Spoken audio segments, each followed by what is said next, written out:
This video contains news and analysis related to a recent terror attack in Kashmir. The content may include sensitive visuals and discussions that could be distressing to some viewers. Viewer discretion is advised. We strongly condemn all forms of violence and terrorism. The purpose of the content is solely to inform and create awareness based on verified reports. আর এই যে যুদ্ধ আবহ তার মধ্যে ভারতের শক্তি প্রদর্শন Indian air ফোর্সের সেই মহড়া আপনাদের সামনে তুলে ধরেছে। ইন্ডিয়ান আর্মিতে কি সংযোজন হতে চলেছে তাও তুলে ধরলাম আপনাদের সামনে। এবার ইন্ডিয়ান নেভির তরফ থেকেও শক্তি প্রদর্শন করা হয়েছে, ত্রিমুখী শক্তি প্রদর্শনের ছবি এবার ইন্ডিয়ান নেভির তরফ থেকেই পোস্ট করা হয়েছে। ডেস্ট্রয়ার আইএনএস কলকাতা, স্কর্পিন সাবমেরিন এবং গ্রুপ হেলিকপ্টারের ছবি পোস্ট করা হয়েছে। যে কোনো পরিস্থিতিতে জঙ্গিদের মদতদাতা পাকিস্তানকে উচিত শিক্ষা দিতে তৈরি, আর সেই বার্তায় নৌবাহিনীর এই পোস্টে।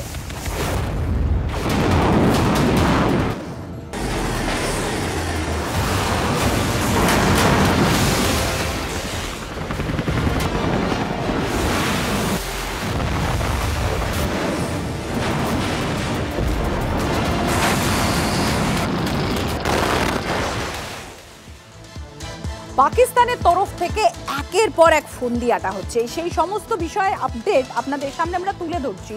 আর এবার কি নির্লজ্জ পাকিস্তান, তাদের তরফ থেকে পার্সেল বোমার ছক কষা হচ্ছে। কেন বলছি? তার কারণ ভারত পাকিস্তানের সঙ্গে ডাক পরিষেবা সেটা সমস্ত রকম ডাক পরিষেবা, পার্সেল পরিষেবা বিচ্ছিন্ন করলো এবং পাকিস্তান থেকে সমস্ত পার্সেল আসা বন্ধ করলো দিল্লি। পাকিস্তানের সঙ্গে ডাক যোগাযোগ ছিন্ন করলো ভারত, পাকিস্তান থেকে সমস্ত পার্সেল আসা বন্ধ করলো নয়াদিল্লি। এই চিঠিটা বন্ধ করার একটা মাত্র যে ইনফরমেশন আমরা পাচ্ছি, তার মানে কমপ্লিট ব্রেকডাউন। আমরা আর পাকিস্তানের সঙ্গে কোনো ভাবে রিলেশন আর রাখতে চাই না। সেটা ডিপ্লোম্যাটিক রিলেশন আমরা অলরেডি কাটা হয়েছে। ইন্ডাস ভ্যালি ইন্ডাস ওয়াটার ট্রিটি যেমন বললো সেটা যেমন সত্যি, এই একইভাবে এখন গভর্নমেন্ট যে আমরা চিঠির মাধ্যম দিয়ে কথাবার্তা হতো, ব্ল্যাক অ্যান্ড হোয়াইট যেটা আমরা বলি, সরকার টু সরকার, সেটা একবারে ছিন্ন করে দেওয়া হলো। এটা মানে এইটাতে আমরা বুঝতে পারলাম যে India government is going for a very very strong action. আর এবার পাকিস্তানের জন্য সমস্ত বন্দর বন্ধ করা হলো ভারতের তরফ থেকে, অর্থাৎ বন্দরে এবার পাকিস্তানের নো এন্ট্রি। ইসলামাবাদকে পরপর কূটনৈতিক প্রত্যাঘাত নয়াদিল্লির, এর আগে আমরা দেখেছি। আর ভারতের বন্দর ব্যবহার করতে পারবে না পাকিস্তান, আর খুব স্বাভাবিকভাবে আরো বেকায়দায় পড়ল ইসলামাবাদ।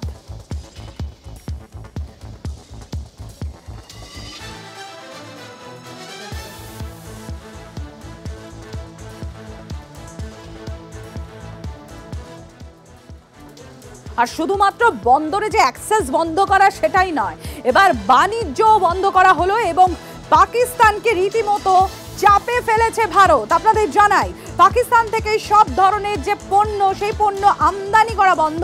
পাক পণ্য প্রত্যক্ষ পরোক্ষ আমদানিতে নিষেধাজ্ঞা, পাক পণ্য আমদানি বন্ধের সিদ্ধান্ত বাণিজ্য মন্ত্রকের।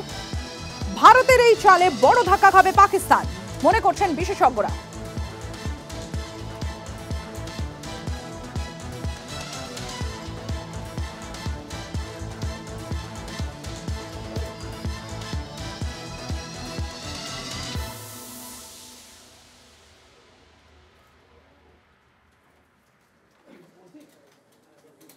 আর এবার একটা বড় খবর আপনাদের সামনে তুলে ধরবো। এই যে ভূস্বর্গ, অর্থাৎ জম্মু কাশ্মীরের যে সমস্ত টুরিস্ট প্লেসগুলো রয়েছে, পর্যটন ক্ষেত্রগুলো রয়েছে, তার এবার সেখানে পর্যটকদের নিরাপত্তার দায়িত্বে থাকবে বিএসএফ। গোয়েন্দা রিপোর্টে এমনই তথ্য পাওয়া যাচ্ছে। এবার ভূস্বর্গের নিরাপত্তায় বিএসএফ থাকছে, তার কারণ গোয়েন্দা যে রিপোর্ট এসছে সেই রিপোর্টের ভিত্তিতে এই অ্যালার্ট। উত্তর কাশ্মীরে পর্যটন স্থল যেগুলো রয়েছে তার নিরাপত্তায় বিএসএফ, উপত্যকার পাইনের জঙ্গলেও প্রচুর বিএসএফ মোতায়েন।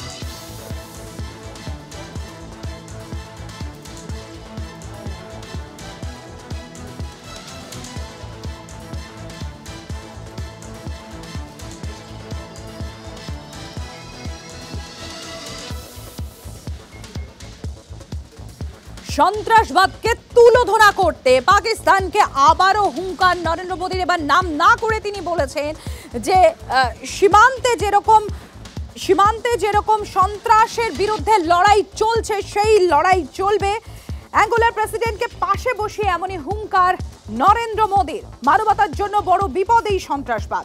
সন্ত্রাসবাদের মোকাবিলায় আমরা বদ্ধপরিকর বললেন প্রধানমন্ত্রী নরেন্দ্র মোদী। आतंकवाद मानवता के लिए सबसे बड़ा खतरा है। पहलगाम में हुए आतंकी हमले में मारे गए लोगों के प्रति राष्ट्रपति लॉरेंसो और अंगोला की संवेदनाओं के लिए मैं उनका आभार व्यक्त किया। We are committed to take firm and decisive action against terrorists and those who support them. We thank Angola for their support in our fight against cross-border terrorism. ভারতের তরফ থেকে একাধিক পদক্ষেপ পাকিস্তানকে কোণঠাসা করতে, কখনো বন্দর বন্ধ হচ্ছে, তার পাশাপাশি ডাক যোগাযোগ বন্ধ হচ্ছে, যে কোনো ধরনের পণ্য আমদানিতে নিষেধাজ্ঞা জারি রয়েছে। আর এবার কোণঠাসা হওয়ার পর পাকিস্তানে সেখানে জরুরি বৈঠক।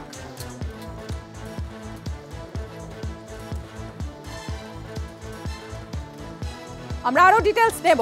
শান্ত রয়েছে আমাদের সঙ্গে। শান্ত, এই যে ইসলামাবাদের জরুরি বৈঠক কেন, কি জানা যাচ্ছে এখনো পর্যন্ত? দেখো, আমরা সকাল থেকে কি দেখেছি যে একের পর এক গুরুত্বপূর্ণ এবং কূটনৈতিক সিদ্ধান্ত নিয়েছে ভারত সরকার। বন্দর বন্ধ করা হয়েছে, ডাকযোগ বন্ধ করা হয়েছে, আকাশপথ বন্ধ করা হয়েছে, অর্থাৎ সব দিক থেকে পাকিস্তান ব্লক। এই অবস্থায় দাঁড়িয়ে পাক প্রশাসন রীতিমতো দিশেহারা। আর এই দিশেহারা অবস্থা কিভাবে ভারত অবস্থায় থেকে কী করে ভারতীয় কৌশলকে সামলানো যায়, এই ব্যাপারে কিন্তু মূলত এই বৈঠক ডাকা হয়েছে বলে সূত্রের খবর। ইসলামাবাদে পাক প্রধানমন্ত্রী, পাক সেনাবাহিনীর প্রধান সহ পাক প্রশাসনের গুরুত্বপূর্ণ আধিকারিকরা এই বৈঠক উপস্থিত রয়েছেন। মূলত একের পর এক স্ট্রাইক, মূলত কোনো যুদ্ধের স্ট্রাইক না, যেগুলো হচ্ছে যেগুলো হচ্ছে কূটনৈতিক স্ট্রাইক, যেগুলো একের পর এক ভারত সরকারের তরফে করছে, তাতে কিন্তু পাক প্রশাসন রীতিমতো কোমর ভাঙা অবস্থায় পরিণত হয়েছে। এই অবস্থায় কি করণীয়, কিভাবে এই ধরনের সমস্যা মোকাবিলা করতে হবে, এবং যদি এই ধরনের সিদ্ধান্ত আগামী দিন আরও নিতে থাকে ভারত সরকার, তাহলে পাক প্রশাসন যেভাবে সেখানকার সাধারণ মানুষের কাঠগড়ায় উঠেছে, এই অবস্থায় দাঁড়িয়ে পাক প্রশাসন কোন জায়গায় যাবে, কি করবে, তাই সেই সব বিষয় নিয়ে কিন্তু মূলত এই বৈঠক হচ্ছে বলে সূত্রের খবর। ইতিমধ্যে পাক প্রধানমন্ত্রী, পাক সেনাবাহিনীর প্রধান, তাদের প্রত্যেক গুরুত্বপূর্ণ আধিকারিক, তিন সেনার প্রধান, এমনকি পাক প্রশাসনের যারা শীর্ষ কর্তা রয়েছে, তারা প্রত্যেকেই বৈঠকে উপস্থিত হয়েছে বলে জানা যাচ্ছে। তবে আরও একটা কথা বলে রাখি, সিন্ধু নদের জল প্রকল্প স্থগিতের পাশাপাশি একের পর এক স্ট্রাইক যেগুলো দেখেছি, তার থেকেও বড় স্ট্রাইক কিন্তু বন্দর আজ থেকে ব্লক করে দেওয়া, আকাশপথ ব্লক করে দেওয়া, এমনকি ডাক যোগাযোগ সম্পূর্ণ বন্ধ করে দেওয়া।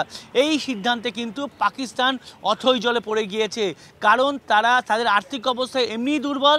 এই ধরনের সিদ্ধান্তে কিন্তু তাদের অর্থনৈতিক কোমর সম্পূর্ণ ভেঙে গেল বলেই প্রতিরক্ষা বিশারদরা মনে করছেন।